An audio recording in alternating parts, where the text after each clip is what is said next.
Yaa harka fuuni hordoftoonni gurreetuuf jalatti argamtan hundumti keessanii akkam jirtu nagaa keessanii anis baay'ee nagaa godha galata rabbii baga nagaa taatanii jecha warroonni mana kanaaf haaraa taatan like subscribe gochuudhaani na jajjabeessaa jechuudha. Akkuma beekamu kana dura viidiyooni ani gadhiisee waa'ee ijoollota Saawud Arabiyaa keessa jiraniidha jechuudha.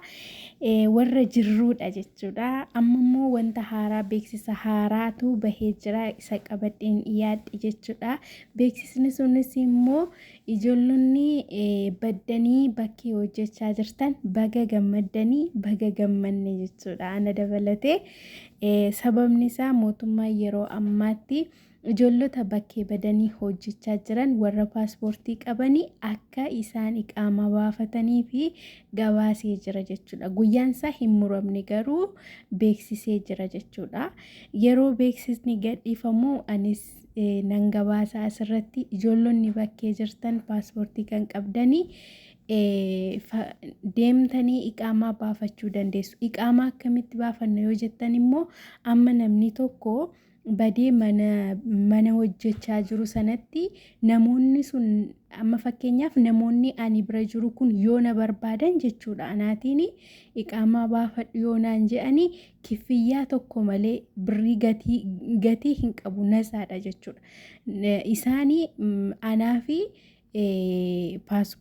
paaspoortii yoon qabaadhe iqaamaa sana naa baasuuf birrii tokkoyyuu hin kaffalan akkasumatti waasiinaa ta'aniitu iqaamaan naa bahaa jechuudha.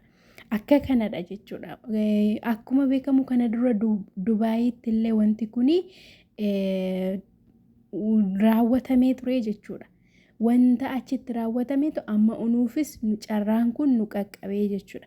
Warri carraa kanatti fayyadamuu dandeessanii warri paaspoortii qabdanii baafachuu dandeessu. Nama bira hojjettanii wajjin walii galtanii namoonni sun nama gaarii yoo ta'e iqaamaa baafachuu ni dandeessu jechuudha. Hundumti keessanuu baga gammaddanii baga gammanne jechuun jaalladhaa dhugaa rabbii. Dabalata immoo akkasumas immoo warra bakkee jiruuf amma karaan cufaadha akkuma beekamu warra mana hidhaa jirutu galaa jira. Warri bakkee jiru tikeetii kutatee gara biyyaatti galaa hin jiru jechuudha. Dhaabamee jira. Garuu immoo mootummaan akka jedhetti ayyaana warra musliimotaa beektuu yoo taatanii ayyaana sana booddee ni banamaa jedhamee jira. Asumarraan gammadaa galata rabbii. Waaqayyo nu haa gargaaru. Nuyi sawwiin keenya akka banamudha jechuudha. Dhugaa rabbii yoo baname gara biyya keenyaatti galuu barbaanna waan ta'eef nu banama jennee abdiidhaan eeggachaa jirra. Ayyaana sana booddee ni banama jedhamee jira. Yoo baname ni galtu baga gammaddanii. Kanas oduun haaraan kan jiru yeroo ammaatti kanadha jechuudha. Warra hidhamanii warra mana hidhaa keessatti rakkachaa jiran immoo mootummaan akkuma argitan galchaa jira galata rabbii jechuudha. Warri kaanis immoo abdiidhaan eeggadhaa. Garuu immoo warroonni iqaamaa sirreeffachuu barbaadanii akka gadhiifameen beeksisni sun akka gadhiifameen yeroo sirreeffachuu ni dandeessu jechuudha. Namoota keessan wajjin walii galtanii iqaamaa baafachuu ni dandeessu. Warroonni paaspoortii hin qabne immoo yeroo ammaatti deemtanii paaspoortii baafachuu ni dandeessu jechuudha. Ammatti wanti kun beeksifamee jira malee hin eegallee hojiitti hin eegallee jechuudha. Yeroo hojiin eegalu immoo hundumti keessanii warri barbaadan deemtanii baafachuu dandeessu. Sagalee gidduu isiniin galchaa jechuudha. ህገወጥ ሆናችሁ ሳውዲ አረቢያ ለምትኖሩ በሙሉ ይሄ አስደሳች መረጃ ነው። ዛሬ እንግዲህ ከጥቂት ደቂቃዎች በፊት በደረሰኝ መሰረት ማንኛውም ሰው በህጋዊ በኩል ወደ ሳውዲ አረቢያ ገብቶ የቤት ሰራተኛውን የቤት ሹፌር ከፊል በልጎ ወይም ጠፍታችሁ የምትሰሩ አሁን መንግስት በፈቀደው መሰረት ኢቃማ ማውጣት ወይም ማሰራት ትችላላችሁ። Akkuma ageessanii asirratti warroonni baddanii bakkee hojjechaa jirtanii paaspoortii kan qabdan paaspoortii keessaniitiin namni akkuma kana dura dubbadhe namni isin bira jirtan yoo isin barbaada ta'e kiffiyyaa tokko malee natsaa jechuudha. Birrii tokko tuumbaasiinii waasii isinii ta'ee qaamaan keessan isinii bahee isin harka galaa jechuudha. yoo nama gaarii argattan baafadhaa itti fayyadamaa. Iqaamaa baafattanii jennaan tikeetti murattanii biyya galtanii jaaf boqottanii deebi'ullee ni dandeessu jechuudha seera kana keessatti. Kanaafi warroonni paaspoortii qabdan seera kanaatiin fayyadamaa jechuudha. Isin fayyadamaa. Warri paaspoortiin qabne immoo paaspoortii baafadhaa jechuudha. Dhugaa rabbii carraa gaariidha. Carraan kun akkuma beekamu kana dura ijoollee Dubaayii jiraniifidha jechuudha. Amma immoo gara keenyatti dhufee jira waan ta'eef hundumti keessan iyyuu itti fayyadamaa. Hundumti keessan iyyuu itti fayyadamaati. Hojiirra oolchaa jechuudha.